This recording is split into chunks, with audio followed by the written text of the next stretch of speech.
ഒരു ആൻറ്റി എൻ്റെ അടുത്ത് പറഞ്ഞു, ഞങ്ങൾ ഇതുവരെ ഇന്ത്യയിൽ നിന്ന് വെളിയിൽ നിന്ന് ഒരു രാജ്യം കണ്ടിട്ടില്ല, പക്ഷേ ജിൻഷാൻ്റെ വാട്സപ്പ് സ്റ്റാറ്റസ് കണ്ടപ്പം ഞങ്ങൾ ആ കുവൈറ്റ്, ലൈക്ക് ഞങ്ങൾ ഇതിന് മുന്നേ കുവൈറ്റിലായിരുന്നു, അപ്പോൾ കുവൈറ്റ് ഞങ്ങൾ കണ്ട പോലെയാണ് എന്ന്. അപ്പോൾ അത് കേട്ടപ്പോൾ എനിക്ക്, അതായത് നമുക്കിപ്പോൾ ഒരു സ്ഥലത്ത് പോകുമ്പോൾ ആ മൊമെൻ്റ് എൻജോയും ചെയ്യണം, എന്നാൽ നാളെ നമുക്ക് തിരിഞ്ഞു നോക്കുമ്പം ആ മൊമെൻറ്റ് നമുക്ക് എന്താ പറയുക അവിടെ, അതായത് എനിക്ക് എപ്പോഴും ഞാൻ ഒരു ഫോട്ടോ അല്ലെങ്കിൽ ഒരു വീഡിയോ എടുക്കുമ്പം എനിക്ക് തോന്നാറ്, ഇനി ഞാൻ വീണ്ടും ആ ഫോട്ടോ വീഡിയോ നോക്കുമ്പോൾ ഞാൻ ആ മൊമെൻറ്റ് റിലീവ് ചെയ്യുന്ന പോലെ, പിന്നെയും ജീവിക്കുന്ന പോലെ തോന്നും എനിക്ക്, പിന്നെയും ആ സ്ഥലത്ത് ഇരിക്കുന്ന പോലെ.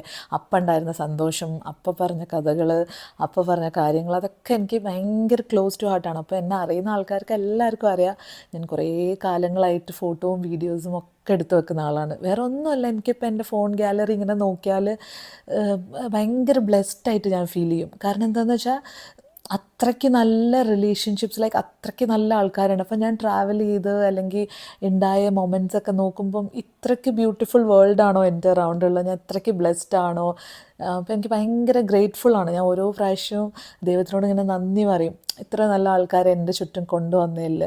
അപ്പോൾ നമുക്ക് എപ്പോഴാണ് നമുക്ക് പറ്റുകയെന്ന് വെച്ചാൽ അപ്പം നമ്മൾക്ക് ഇഷ്ടമുള്ളവരുടെ കൂടെ നമ്മൾ എന്ത് മൊമെൻ്റ് ആണെങ്കിലും, അതിപ്പോൾ ഒരു വലിയ എക്സ്പെൻസീവ് ട്രിപ്പ് പോകണം എന്നല്ല, ചെറിയ മൊമെൻറ്റ്സ് ആയാലും അത് ക്രിയേറ്റ് ചെയ്യുക, ആ മെമ്മറീസ് എടുത്തു വയ്ക്കുക.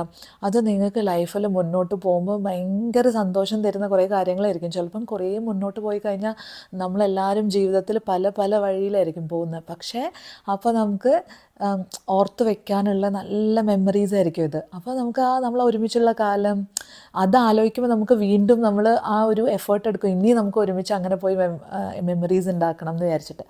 അപ്പം ഞാൻ എൻ്റെ കസിൻസ്, പിന്നെ എൻ്റെ ഗേൾസ് ഗ്യാങ് ഉണ്ട്, എൻ്റെ ഗേൾസ് ഫ്രണ്ട്സ് ഗ്യാങ് ഉണ്ട്, അങ്ങനെ ഒത്തിരി പേരെ കൂടെ കുറേ സ്ഥലത്തോട്ട് യാത്ര ചെയ്ത ഒരാളാണ്. ആണ് ഞാൻ നിങ്ങളോട് എപ്പോഴും പറയാറ്.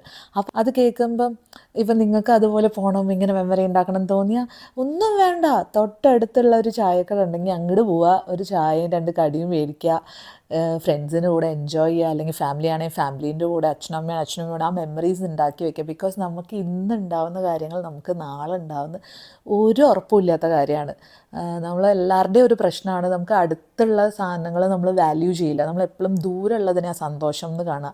അപ്പോൾ നമുക്കുള്ളതെല്ലാം നമ്മൾ ടേക്കൺ ഫോർ ഗ്രാൻറ്റഡ് എടുക്കരുത്. ഇന്ന് എന്താ ഉള്ളത്, നമ്മൾ പറയില്ലേ change is the only constant. അപ്പോൾ എല്ലാം അടുത്ത നിമിഷം മാറാം. അപ്പോൾ നമ്മൾ അതിനൊക്കെ അങ്ങ് പിടിച്ചു വയ്ക്കും. അപ്പോൾ നമുക്ക് ആ മൊമെൻറ്റൊക്കെ പിന്നെയും ജീവിക്കുന്ന പോലെ. ഇപ്പോൾ വീഡിയോ ഒക്കെ എടുത്താൽ കൂടുതൽ നമ്മളെല്ലാവരും നിങ്ങൾക്ക് ഇഷ്ടപ്പെട്ട ആൾക്കാരുടെ കൂടെ ചായ കുടിക്കാനോ അല്ലെങ്കിൽ ഒരു വാക്കിനോ അല്ലെങ്കിൽ ഒരു സിനിമയ്ക്കോ ഒക്കെ പോയിട്ട് ആ മെമ്മറീസൊക്കെ എടുത്ത് വയ്ക്കും കേട്ടോ. കുറേ വർഷം കഴിയുമ്പോൾ നിങ്ങൾക്ക് അത് നോക്കുമ്പോൾ ഒത്തിരി സന്തോഷമായിരിക്കും.